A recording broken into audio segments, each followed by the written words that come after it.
we've seen a lot of measurement methodologies kind of shift away from touch-based weights to more probabilistic weights. So less credit distribution and more about pattern recognition and analytics. In the state of 2025 attribution report that you guys did, you highlighted chain-based attribution models, specifically Markov chains, as this like next evolution of multi-touch. So I spent a bit of time like researching this. This was the first time I heard about chain based. And as I understand it, and correct me if I'm wrong here and how you guys see this, but chain based promises to be able to look at the entire sequence of touches in real buyer journeys. And then it uses probabilistic data to figure out which touch points are most influential. But the looks at all the touch points in real journeys, like that statement alone was a red flag to me in my research. Like, I don't believe that we can measure or see the entire sequence. There's always going to be touches that are not trackable. And you called this out in the report too. Like, lots of companies are investing in dark social. All of our partners on the podcast invest in podcast ads. There's exec dinners, there's private Slack group recommendations. Like, none of those things are going to show up in any MTA model, chain based, Markov, or not.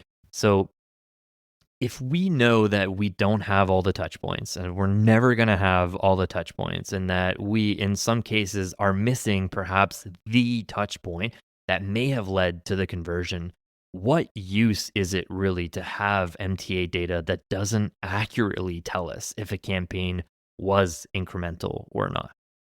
I love the skepticism, and I think it's very healthy, and I think a lot of the audience shares it, right? They're like, how do I know, right? But that's just the nature of the business. You never know Yeah. 100%. However, to your point, um, the concept of chain based, it's very much, I think it's very aligned with account based marketing and measuring account based marketing and tracking the entire journey, right? The idea of buying groups and people doing certain things. What it does, if you take the regular event-based model within the MTA and you realize that there's a lot of noise in this model. I know that I have to stay present, say on LinkedIn or in Google Ads or whatever, but I know that these things are just incremental touches. They don't really make the difference. But then I have sales engagement over here. I have BDR calls. I have maybe event attendance or whatever those channels that most enterprises use to go to market, right? Because these are not like after hours, let me go on TikTok and see what everybody's doing for IT automation orchestration solutions. Like it doesn't happen that way. It's more predictable. Then it allows you to figure out what channels matter and how you can suppress the noise from other channels. It could be unique to a specific market segment, like what I described with, the small counties that I experienced. It could be unique to certain industry, it could be unique to certain area of the world, like whatever it is. But that is absolutely true that depending on how you go to market and what offerings you have, people will engage with those differently. And once you start paying attention to your data and you kind of start diving deeper into the analytics, again, having the sophistication, the understanding, and kind of the critical assessment of what you're seeing, you will notice that certain things don't matter. Good example from, my previous life.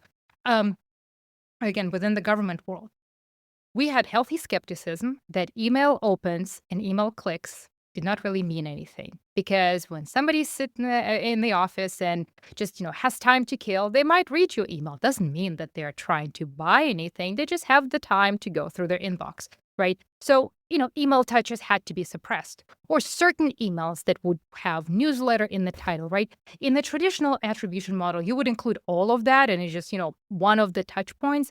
In the when you assign weights, you would either give a 0 weight or you would just exclude it altogether. So it's more sophisticated kind of approach that allows you to choose what matters for your market. But to your point about the dark social, and actually before this podcast, I looked up the term because I'm like, who coined this? Like, what is? I mean, I thought maybe Six Sense or Chris Walker or whoever was Chris like one of the Walker, yeah, he's the one I would think of. wrong. So Interesting. that was 2012, and it was The Atlantic. I used to read The Atlantic when I was doing my Ah. grad school, right? And that was a journalist. Didn't even come from a marketer. How can this not Hmm. come from a marketer? It was a journalist who was trying to write an article on all the things where people go for advice that kind of go outside of the area of what you can see right away. So that's where the term comes in. And I Interesting. actually had a funny story. We were, this was a meeting of marketing and sales. This was a 6-month meeting, kind of figure out what we're doing for the second half of the year. And we knew that events were so important, at least for the sales team. They wanted to do more of them. the board did not want to give us more money to do more events. And the question to me was like, well, can you tell us what we get out of events? And I ran I pulled the data from Marketo. I looked at everything in Salesforce, all of my campaigns, made this massive chart and gave it to Chat GPT. Say, hey, can you tell me, based on the date stamp, how does this all relate? Because I was trying essentially to do the kind of the manual way of figuring out how do event touches related to opportunities. This was before we had Caliber Mine. And I couldn't.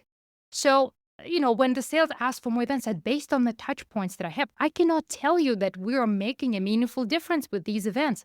But we are. Such and such anecdotal knowledge, like, did such and such put the lead into Salesforce?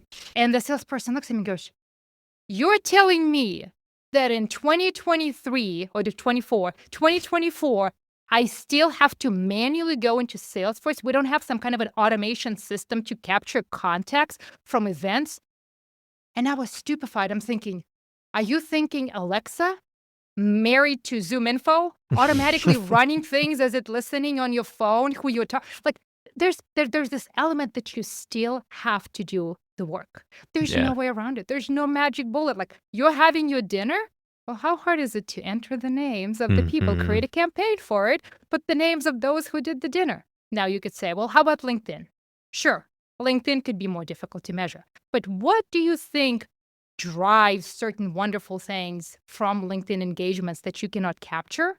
And if that's the case, then you're answering a different question. Do you see that in LinkedIn analytics? Do you see it in Google Analytics? What makes you think that there's this impact outside of your gut feel or, this anecdotal knowledge? So there's still that, creative inquiry into what are you trying to solve for? And should you stand paralyzed until you solve for it? Because what's the cost of opportunity of doing nothing? Totally, totally. And I think that this is why, this is why rules exist and why we can't have nice things is because there's these bad apples that think that they don't have to do anything, and that Alexa, And like you there's a said, lot will of them. there's a lot of them. So you have to like put all these guardrails in place that maybe, you wish you wouldn't have to. But can I ask a follow-up question on that Markov, Sure. chain model? I I understand that, you know, different than like a linear model where everything gets credit, you're actually removing the ones that don't make sense. How about the order of the touch points? Is that important? And, how, if so, how do you determine like what order of touch points actually makes sense? Or am I reading that wrong and the order doesn't matter? No, see, that's where the kind of the I don't think it's a noun, customability, but customizing the whole model and how it applies to your go-to market would come from. Like, clearly, this is not something that you would just cook up in house, right? And say, Mm, data science, I'm going to paralyze you guys for the next 6 months because we're coming up with this big project and that's all we're going to do, right? That's something clearly that you have to use adequate resources. For example, within Caliber Mine, our team helps people set this up based on how go to market. So they first mm, explain their process, you understand what matters, and then you set it up in a way where you will change it based on what you see coming in. And one interesting thing is we were kind of putting that section together. I happened to talk to Michelle Garner, who is a senior data scientist from Microsoft. And the woman is amazing. She's so knowledgeable. And I was curious. I was like, well, in the world of all of these things, attribution is dead, use MMM. MMM is dead, use incrementality, right? Like, can you tell me how you guys think about it? They actually did a presentation at Marketing Analytics Summit. And she said that at Microsoft, they actually run an advanced Markov chain multi-touch attribution model to help their teams make decisions. And again, this is Microsoft. I know that they got, hundreds upon hundreds of analysts and machine learning people. Like, we're not trying to equate that to regular smaller business, but it kind of sets the tone of people with depth and knowledge and expertise still say that, this matters and we see value in it so that we could make decisions that are custom to our business. And I feel like that was part of like why everything else out of the box failed, because it's out of the box. yeah. If two businesses went to market the same way, they would not be able to compete, right? Like, they start changing how they go to market, and that's your competitive advantage. But how is it that we don't change how the tools measure how we go to market? And when I think about these things, I think about like what other methodologies are there in business that could be scrutinized. I think about the pipeline, sales pipeline, right? Nobody ever scrutinizes sales pipeline. It's holy.